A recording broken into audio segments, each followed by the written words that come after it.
ज़िंदगी में जब लाइफ और डेथ वाला सिचुएशन हो जाए ना, तो उस वक्त जो आपका विश्वास होता है ना, जैसे मेरा हनुमान जी के ऊपर विश्वास था, तो उस वक्त आपका जो भी विश्वास होता है ना, वो आपकी ज़रूर हेल्प करता है। मैं एक आपको स्टोरी सुनाता हूँ जिसके बारे में 2-3 लोगों को ही पता है, बाकी किसी को ज़्यादा पता नहीं है। ये वाक़या है, एकेडमी में हम लेफ्टिनेंट बनने वाले थे। तकरीबन 20-25 दिन रह गए थे। हमारी पीओपी की ट्रेनिंग चलती थी, मतलब पासिंग आउट परेड की जो है वो प्रैक्टिस होती थी सुबह से शाम तक। तो सडनली एक दिन मुझे ऑफिस बुलाया गया, मैसेज आया कि एक अंग्रेजी की मैडम थी वहाँ पे, क्योंकि जो हमारी ट्रेनिंग होती है आर्मी से रिलेटेड, उसके अलावा जो है इंग्लिश की भी क्लासेस होती हैं, कुछ और बेसिक सब्जेक्ट्स की भी क्लासेस होती हैं। तो एक इंग्लिश की क्लास हुआ करती थी। तो मुझे ऑफिस में ये बताया गया कि उस मैडम ने जो है तुम्हें फेल कर दिया है। और फेल इसलिए नहीं कि मेरे एग्ज़ाम में मार्क्स कम आए थे। मतलब अगर 100 नंबर का पेपर था तो 80 नंबर का रिटर्न एग्ज़ाम था, 20 नंबर जो थे वो मैडम को देने पड़ते थे परफॉर्मेंस के हिसाब से, स्टूडेंट्स की बिहेवियर और एटसेट्रा, क्लास पार्टिसिपेशन के हिसाब से। तो जो 80 नंबर थे उसमें से मेरे 72 मार्क्स थे। मैं टॉपर था इंग्लिश के उस एग्ज़ाम का। लेकिन जो मैडम ने 20 नंबर में से मुझे देने थे वो उन्होंने मुझे 0 दिए थे, क्योंकि मैं उनकी क्लास में सिर्फ एक ही बार गया था, एक ही दिन गया था। फर्स्ट डे जब मैं उनकी क्लास में गया तो उन्होंने नाउन ये होता है, वर्ब ये होता है, ये बताना शुरू। तो मुझे लगा ये तो बहुत एलिमेंट्री है, ये टाइम वेस्टेज है, ये इस मैडम की क्लास में आना जो है ना बेवकूफ़ी है। तो मैंने उनकी क्लास में जाना बंद कर दिया, क्योंकि मैं एक्स्ट्रा करिकुलर एक्टिविटीज़ में बहुत ज़्यादा इन्वॉल्व होता था। जैसे म्यूज़िकल इवनिंग हो रही है, कोई प्ले हो रहा है, कोई फॉरेन डेलीगेशन आ रहा है, कुछ और चल रहा है, उन चीज़ों में मैं बहुत बिजी होता था। तो मेरे पास बहुत सारी एक्सक्यूज़ होती थी not to attend the class. और किसी तरीके से उनके 30-40 लेक्चर्स होंगे, वो मैंने कोई अटेंड ही नहीं करे, सिर्फ पहला वाला अटेंड किया। तो ऑफिस में मुझे बताया गया कि भाई चांसेस है कि तुम्हें सीनियर कमांडर के पास ले जाया जाएगा और तुम अपने बैच के साथ में पास आउट नहीं हो सकते, क्योंकि इसकी पनिशमेंट जो है, जो तुम इतने दिन क्लास नहीं गए, वो रेलीगेशन है। रेलीगेशन का मतलब क्या होता है कि आप अगले 6 महीने के बाद पास आउट होगे और अपने जूनियर्स के साथ जो है तुम लेफ्टिनेंट बनोगे। मेरे लिए तो भाई ये बहुत ही डीमोरलाइजिंग बुरी हालत हो गई थी। खाना खाने का मन नहीं, नींद नहीं आ रही है, मतलब लाइफ एंड डेथ की सिचुएशन हो जाती है यार। मतलब एवरीथिंग इज हैपनिंग। 20-25 दिन के बाद में आप पास आउट हो रहे, और वो जून का ही महीना था, 13 जून 1987 को पास आउट हुआ था मैं आईएमए से।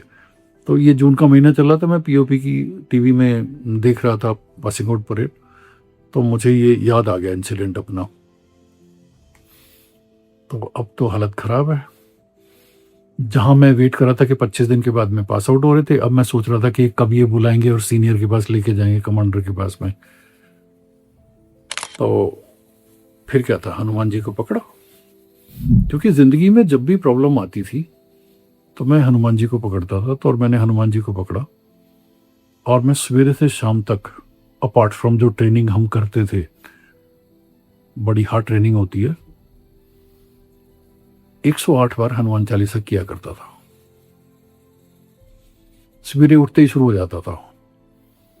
श्री गुरु चरण सरोज रज निज मन मुकुर सुधारि बरनउँ रघुबर बिमल जसु जो है कृतारि बुद्धिहीन तनु जानिके सुनियो पवन कुमार बल बुद्धि विद्या देहु महि हरो क्लेश कर। जय हनुमान ज्ञान गुण सागर जय कपीस तिहुँ लोक उजागर। रामदूत अतुलित बलधामा अंजनी पुत्र पवन सुत रामा महावीर विक्रम बजरंगी कुमति निवार सुमति के संगी। कंचन बरन विराज सुवेश कानन कुंडल कुंचित केसा हाथ प्रचुर ध्वजा विराजे कांधे मुझ साजे। चक्र सुवन केसरी नंदन तेज प्रताप महादेव वंदन विद्यावान गुणियति चातुर राम काज करिबे को आतुर। प्रभु चरित्र सुत बेको रसिया राम लखन सीता मन बसिया। सूक्ष्म रूप धरि सिय दिखाओ विकट रूप धरि लंक जरावा। भीम रूप धरि असुर सारे सिया राम के काज सवार। लाए संजीवन लखन जी श्री रघुवीर हर्षि उर लाए। बस करते करते 2 मिनट लगते हैं। पूरा का पूरा हनुमान चालीसा किया। दिन में 108 बार। ओके,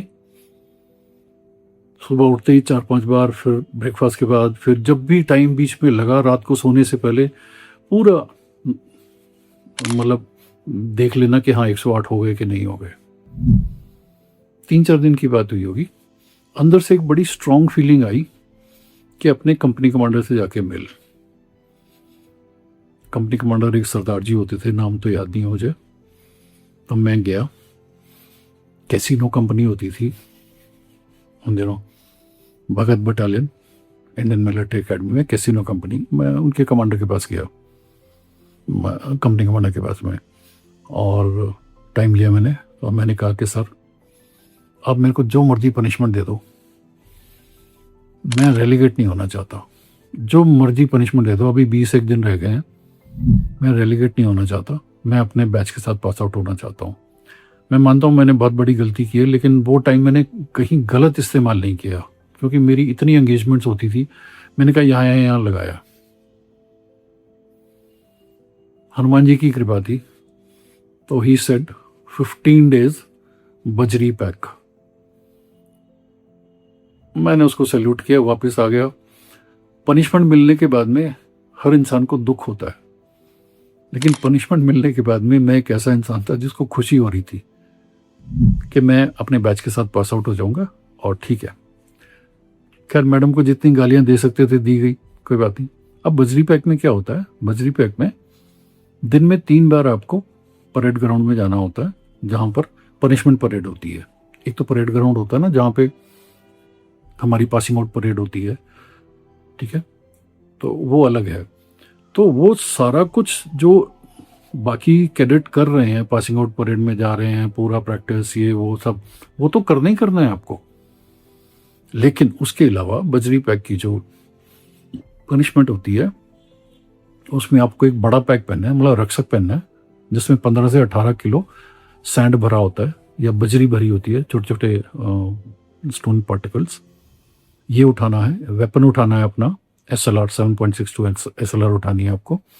सब कुछ, वाटर बॉटल, ये सब कुछ लगा होता है, कैमोफ्लेज यूनिफॉर्म होती है। और ब्रेकफास्ट से पहले आपको पनिशमेंट वाले परेड ग्राउंड में जाना है, और वहाँ पे आपको 3.2 किलोमीटर जो है दौड़ना है, और एक पर्टिकुलर टाइम पीरियड के अंदर आपको वापस आना है। ये नहीं है कि आप बस ऐसे ही। आने के बाद में रूम में जाना है, चेंज करना है, ठीक है, ब्रेकफास्ट करना है, और ब्रेकफास्ट करने के बाद में फिर वेपन ड्रॉ करके असली प्रॉपर जो यूनिफॉर्म होती है प्रैक्टिस करने की, पासिंग आउट परेड की, वो पहन करके फिर ग्राउंड में जाना है। फिर लंच टाइम तक वहाँ पे वो प्रैक्टिस होगी, और फिर लंच के लिए मेस पे आना है। लंच करने के बाद में फिर बजरी पैक पहनना है, और उसी पनिशमेंट वाले ग्राउंड में जाना है। मतलब जब बाकी कैडेट रेस्ट करते हैं, तो उस वक्त जिनको पनिशमेंट मिली होती है वो पनिशमेंट ग्राउंड में होते हैं। तो लंच के बाद में भी सेम कहानी, और यही कहानी डिनर के बाद में भी। तो आप इमेजिन कर लो कि सारा दिन 108 बार हनुमान चालीसा हो रहा है, 3 बार बजरी पैक लग रहा है। मॉर्निंग वाले बजरी पैक की जो अटेंडेंस है, उसके साथ रनिंग भी होती है। बाकी सब लोग पासिंग आउट परेड की प्रैक्टिस करके रिलैक्स करते हैं, और आप स्पिन में आओ। एनी हाउ, 14 डेज किया, हालत खराब हो गई। मतलब जितनी गालियां जिसको दी जा सकती थी दी गई, लेकिन मैंने 108 बार हनुमान चालीसा नहीं छोड़ा। और इस पूरी एक्सरसाइज से जो शक्ति अंदर में आई वो रिमार्केबल थी। मतलब आई कुड सेंस कि मैं इतना अपने आप को स्ट्रेच कर सकता हूं, क्योंकि जो पासिंग आउट परेड की प्रैक्टिस होती है, ड्रिल की प्रैक्टिस होती है, वो इटसेल्फ इज वेरी टायरिंग, बहुत ज्यादा। उसके अलावा फिर ये सब करना, बिकॉज जल्दी क्या होता है, जब पासिंग आउट परेड शुरू हो जाती है तो जो फाइनल ईयर के कैडेट्स होते हैं उनको पनिशमेंट नहीं मिलती है, बस वही समझा जाता है कि अब ये बन गए। लेकिन हम कुछ डिफरेंट किस्म के थे, पकड़े गए, रगड़े गए। मैं आपको ये स्टोरी इसलिए सुना रहा हूँ कि कभी कभी लाइफ में अगर ऐसा कुछ हो जाए जहां आपको लगे कि यार ये बहुत डिमोरलाइजिंग है, नहीं यार ये नहीं मैं टॉलरेट कर सकता, ये नहीं मैं कर सकता, तो जिसके ऊपर आपको विश्वास है कोई ना कोई तो होगा अब कई लोग भगवान को नहीं मानते हैं, वो ठीक है, मत मानो। किसी एक चीज पे तो विश्वास होगा ना आपको, खुद पे विश्वास होगा, किसी पे भी विश्वास होगा। जैसे मेरा विश्वास था तो मैंने उनको ध्याया, बहुत अच्छे से ध्याया, और वहीं से फिर मुझे मार्गदर्शन हुआ कि ऐसा कर, अब ऐसा कर। और फिर वहीं से मुझे इतनी हिम्मत मिली कि जो मुझे पनिशमेंट मिली थी उसको मैं अच्छे से कर पाया।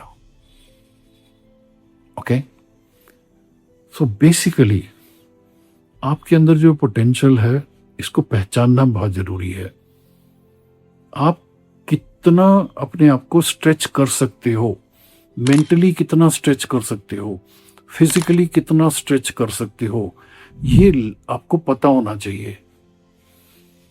जैसे जैसे आपको अपना पोटेंशियल पता लग जाएगा कि हाँ मैं इतना स्ट्रेच कर सकता हूं मेंटली और फिजिकली, तब आपको प्रॉब्लम नहीं आएगी। आप फिर बहुत अच्छे से अपने आप को इस्तेमाल कर सकोगे। नहीं तो कई बार थोड़ा भी उम्मीद से ज्यादा आपको काम मिल गया या कुछ भी ऐसा मिल गया तो अनकंफर्टेबल हो जाओगे। ठीक है, दुनिया में जैसी मर्जी आपको परेशानी आ जाए, जो कुछ मर्जी आपके ऊपर समस्या आ जाए, उसका हल है। एक विश्वास रखना है, किसी एक चीज पे विश्वास रख लो यार। किसी स्पिरिचुअल पावर पे विश्वास नहीं रखना है तो अपने कर्म पे विश्वास रख लो कि हाँ, किसी एक चीज पे विश्वास रखना बहुत जरूरी है। Okay, take care, it's a life.